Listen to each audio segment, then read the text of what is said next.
제가 다닌 중학교에 아주 훌륭한 인격적인 교장 선생님이 있었습니다. 안호삼이라는 교장 선생님인데 제가 다닌 그 학교가 세운 지 얼마 안 돼서 초대 교장으로 나이는 70세가 됐지만 아주 훌륭한 분을 모셔서 좀 좋은 학교로 세워주십시오. 아마 그런 뜻으로 그분을 모신 것 같아요.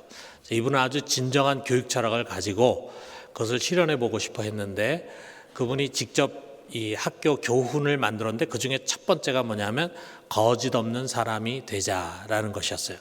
자, 그래서 이 학훈을 따라서 학교에서 뭘 했냐면 무인 판매를 실시를 했습니다. 임시 매점을 만들고 거기다가 빵과 우유를 이렇게 진열해 놔요. 그리고 이제 돈을 넣는 돈 함을 그 앞에다 놨습니다. 그리고 학생들이 스스로 그 빵값을 지불하고 그 함에다가 돈을 넣고 그리고 그 빵을 집어가도록 그렇게 했어요. 누가 감시하거나 감독하지 않고 자기 스스로 양심을 쫓아서 올바른 행동을 하도록 교육을 하려고 했던 겁니다. 그럼 결과가 어떻게 됐겠습니까? 돈도 내지 않고 빵 집어가는 놈들이 하도 많아가지고 한 학기도 되지 않아서 결국은 이제 그 매점이 문을 닫게 됐어요. 지금 생각하면은 한창 배고플 나이잖아요. 벌써 1교시, 2교시만 되면은 점심 벌써 다 까먹을 나이인데 그 얼마나 빵이 먹고 싶겠어요. 근데 이제 돈이 없기도 하고 때로는 돈이 있는데 그건 딴 데 쓰고 싶어가지고 해가지고 이제 그냥 빵만 가져가는 아이들이 있었다 이거죠. 자, 어떻게 보면 현실과 좀 동떨어진 이상적인 교육을 하려고 했다 이렇게 비판할 수도 있겠지만 이제 돌아보면은 참 이 교장 선생님이야말로 진짜 학교가 해야 할 교육을 하려고 했던 분이다 생각합니다. 자, 미국의 19세기 교육자면서 인권운동가였던 듀보이라고 하는 사람이 참 멋있는 말을 했어요. 여러분 아시는 분들 있을 거예요. 교육은 사람을 몫으로 만드는 것이 아니라 몫을 사람으로 만드는 것이다. 변호사나 의사나 기술자나 이런 기능인을 양성하는 것이 교육이 아니고 그런 기능인을 올바른 사람으로 만드는 것이 교육이라 이거죠. 여러분 맞는 말 아니겠어요? 자, 이런 관점에서 본다면 과연 지금 학교들이 학교로서의 올바른 기능을 하고 있는 것일까? 자, 우리 청소년들, 우리 청년들이 한참 올바른 인생의 목표를 정하고 바른 인격으로 성장해 가야 할 그런 우리의 자녀들인데 그들이 그냥 기능인이 되는 교육만을 받고 있는 것이 아닌지 정말 안타깝습니다. 자, 이런 문제가 학교에만 해당되는 게 아니죠. 우리가 교회를 생각해 봐요. 자, 우리 한국 교회가 하나님의 뜻에 부합한 교회다운 교회인가? 또 우리 부산중앙교회는 과연 교회가 해야 할 그 일을 제대로 하고 있는가? 오늘 우리가 교회 생일을 맞이하면서 지금까지 이 교회를 우리 하나님께서 세우시고 인도해 오시고 잘 이렇게 여기까지 왔는데 그러나 우리가 이제 미래를 돌아보면서 우리 자신을 한번 냉철하게 반성하고 또 고칠 것을 고치는 그런 시간으로 삼았으면 좋겠습니다. 자, 우리가 이런 눈으로 한번 이 본문을 한번 생각해 보면은요. 지금 예수님은 분노하고 있어요. 그냥 분노 정도가 아니라 약간의 폭력도 행사하고 있습니다. 장사꾼들을 거칠게 다루고 그리고 돈 바꾸는 자들의 상을 뒤엎습니다. 그리고 비둘기 파는 자들의 의자를 내던지고 있습니다. 아예 장사할 물건 같은 것을 들고 지나다니지 못하도록 막고 계십니다. 평소에 예수님의 온화한 모습과는 좀 다른 모습이죠. 왜 이렇게 분노하시는가? 여기 17절이 그것을 말하고 있어요. 예수님 말씀하십니다. 이에 가르쳐 이르시되 기록된 바 내 집은 만민이 기도하는 집이라 칭함을 받으리라 하지 아니하였느냐? 너희는 강도의 소굴을 만들었도다 하시매. 지금 예루살렘 성전의 실상을 바라보면서 분노하고 계신 거예요. 이게 성전이냐 이거죠. 이게 성전이냐? 이게 하나님의 집이냐? 이 말씀입니다. 내 아버지의 집은 만민이 기도하는 집이어야 마땅한데 지금은 강도의 소굴이 되고 말았다 이거예요. 자, 뭘 보고 그러시느냐? 자, 이 예루살렘에는요 매년 많은 순례객들이 찾아옵니다. 그들이 이 성전을 방문하고 또는 성전에서 제사를 드리기 위해서 유대 전역에서뿐만이 아니라 먼 외국에 흩어져 있는 많은 유대인들이 이제 절기를 맞이하면 찾아오는 거예요. 자, 그들이 하나님께 드릴 제물을 자기가 사는 곳에서부터 끌고 올 수가 없잖아요. 그러니까 이 예루살렘 가까이 와가지고 여기서 이제 이 제물을 삽니다. 그러니까 그들을 위해서 양과 비둘기를 파는 사람들이 있는 거죠. 또 이 성전에 들어가려고 하면은 입장료를 내야 돼, 성전세를 내야 되는데 그게 반세겔짜리 동전만 받았어요. 자, 그러니까 반세겔짜리 아닌 걸 받고 거스름돈 주는 게 아니라 꼭 그 동전만 받도록 했기 때문에 그 동전으로 바꿔야 하는 필요성이 있어요. 그러다 보니까 거기에 환전상들이 많이 있었습니다. 처음에는 이 순례객들의 편의를 위해서 시작한 곳이지만 지금은 거대한 탐욕의 가축장으로 변하고 말았어요. 상인들은 폭리를 취하면서 자기 배를 채웁니다. 그리고 그들을 통해서 자릿세를 받는 여기 대제사장과 그의 일행들은 이것이 그들에게 소중한 돈줄이 되다 보니까 이것을 장려를 했어요. 자, 이들을 향해서 주님이 이렇게 외칩니다. 요한복음 2장 16절에 보니까 내 아버지의 집으로 장사하는 집을 만들지 말라. 이 성전은 장사하는 곳이 아니야. 돈 버는 것이 아니야. 너희들의 배를 채우는 것이 아니야. 라고 하는 말씀이죠. 자, 여기서 우리 주님께서 지금 인용하신 이사야서의 말씀은요, 예루살렘 성전뿐만이 아니라 주님의 집인 교회가 무엇인가를 가르쳐 줍니다. 교회가 뭐냐? 교회는 만민이 기도하는 집입니다. 교회가 뭐 하는 곳이냐? 교회는 기도하는 곳입니다. 자, 이렇게 얘기하면은 이렇게 생각하는 분도 있을 거예요. 어떻게 기도만이 교회를 대표합니까? 교회에서 예배도 드려야 되지. 그 다음에 말씀도 배워야죠. 교육과 훈련도 해야죠. 그리고 구제와 이웃 섬김 사역이 얼마나 중요합니까? 어떻게 보면 전도와 선교가 교회 사역의 중심 아닙니까? 이렇게 생각하는 사람도 있겠죠. 당연히 전부가 다 중요합니다. 또 우리가 어느 것 하나 잘하는 것이 아니라 모든 것들을 다 골고루 잘해야 합니다. 그래서 우리 교회는 지난 주일에 해외 선교 주일을 지켰잖아요. 그리고 이제 이웃 섬김 사역을 위해서 5월 말경에 1% 사마리아의 주일을 또 가집니다. 지금까지 다양한 평신도 훈련을 열심히 했어요. 그리고 목장 사역도 열심히 해왔습니다. 자, 그런데 여러분, 우리 주님의 말씀을 우리가 있는 그대로 한번 받아들여요. 교회는 다른 무엇이 아니라 만민이 기도하는 집이다. 기도하는 곳이다. 다른 모든 것들 다 중요하지만 더 본질적이고 우선해야 하는 것이 있다. 그것이 바로 기도라고 하는 것입니다. 여러분, 성경을 우리가 보면은요, 특히 복음서에 예수님이 직접 하신 말씀들이 많이 나오잖아요. 자, 그 복음서에서 그 예수님이 하신 말씀을 보면은 가장 구체적으로 가르친 것이 무엇인가?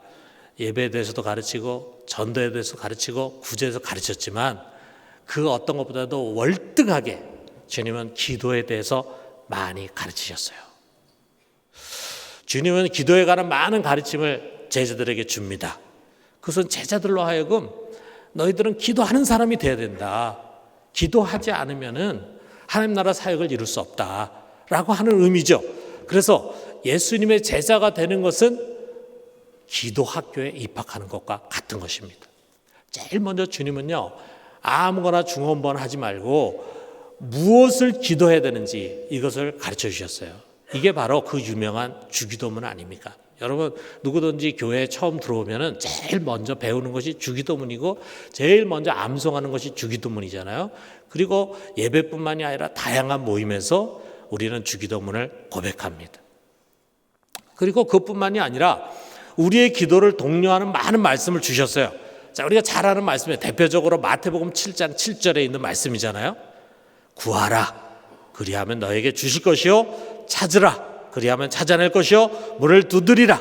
그리하면 너에게 열릴 것이니 하면서 그 뒤에도 또 많이 은혜스러운 말씀들이 나오지만 우리가 생략을 하고 요한복음 16장 24절에 또 이 말씀 주십니다. 우리 같이 한번 읽어봅시다.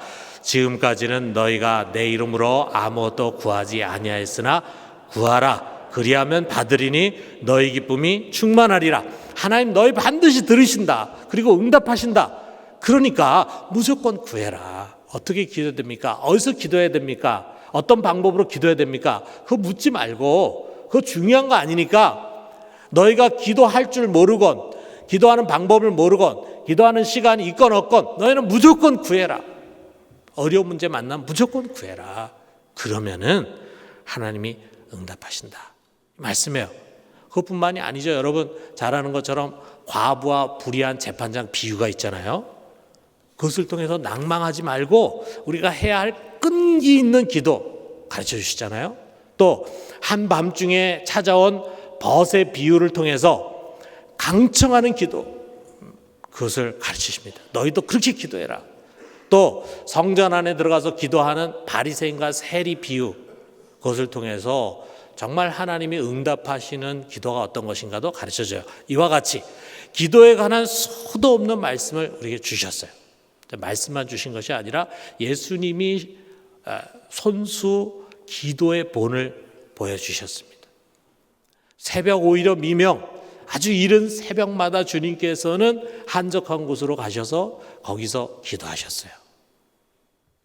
그리고 어느 곳을 가든지 어떤 문제를 만날 때마다 주님 먼저 기도하는 모습을 제자들에게 보여주셨어요. 무엇보다도 예수님은요, 십자가의 죽음을 통해서 우리가 하나님의 은혜의 보좌 앞에 마음껏 갈 수 있도록 기도의 문을, 통로를 열어주셨습니다. 그래서 여러분 우리가 제일 기도의 마지막에 예수님의 이름으로 기도합니다. 그분의 이름을 의지해서 기도하잖아요.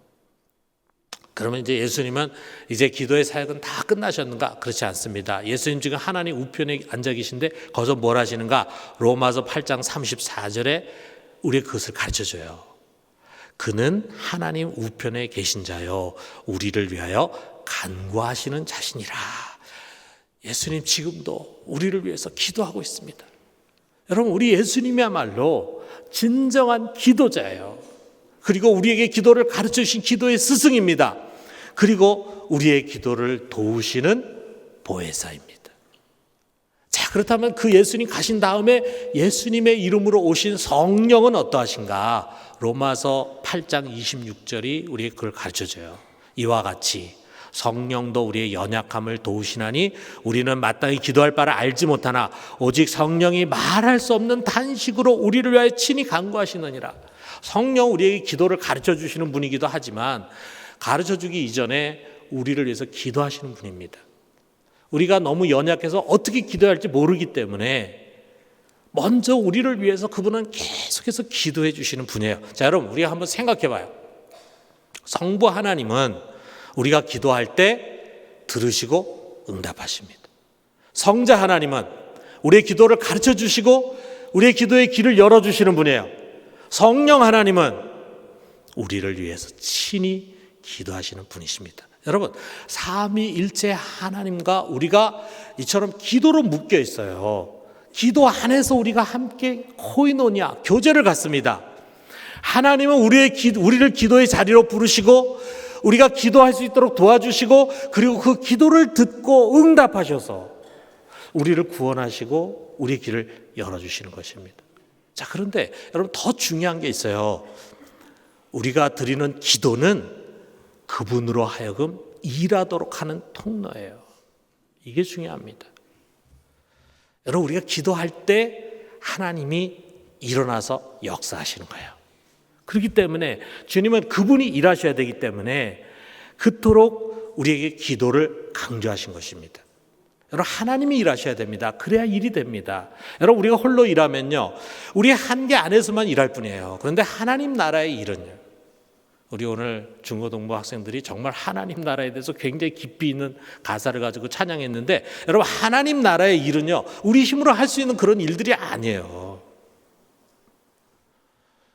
그런데 우리가 기도하면은 하나님이 일하십니다. 그러면은 불가능한 것도 가능하게 하고 기적을 일으키시는 거예요. 우리가 바라는 것보다도 훨씬 더 좋고 아름답게 만들어 가십니다. 여러분, 여기 19절 이하의 말씀, 거기서 주님 바로 그걸 가르치는 거예요. 자, 아침에 이 성전으로 들어가는 길에 우화과 나무를 보고 예수님이 저주했어요. 자, 그 다음에 성전 안에 들어가서 있다가 나와서 보니까 그 무화과 나무가 말라 비틀어져 죽어 있어.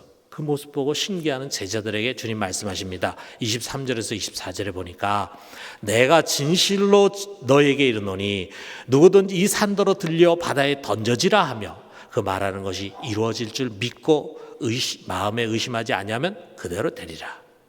그러므로 내가 너에게 말하노니 무엇이든지 기도하고 구하는 것은 받은 줄로 믿으라. 그리하면 너에게 그대로 되리라.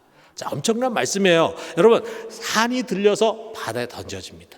이 황령산이 번쩍 들려져 가지고 이 광안리 앞 바다에 쾅 하고 던져진다. 상상해 봐요. 신나기도 하지만 그런 일이 이루어지겠습니까? 그런데 기도는 그것을 이룰 수 있게 된다라고 하는 거예요. 산이 바다로 던져지는 것, 이것은 무엇을 의미하냐면요, 하나님이 하실 수 있는 가장 큰 기적을 상징해 주는 거예요.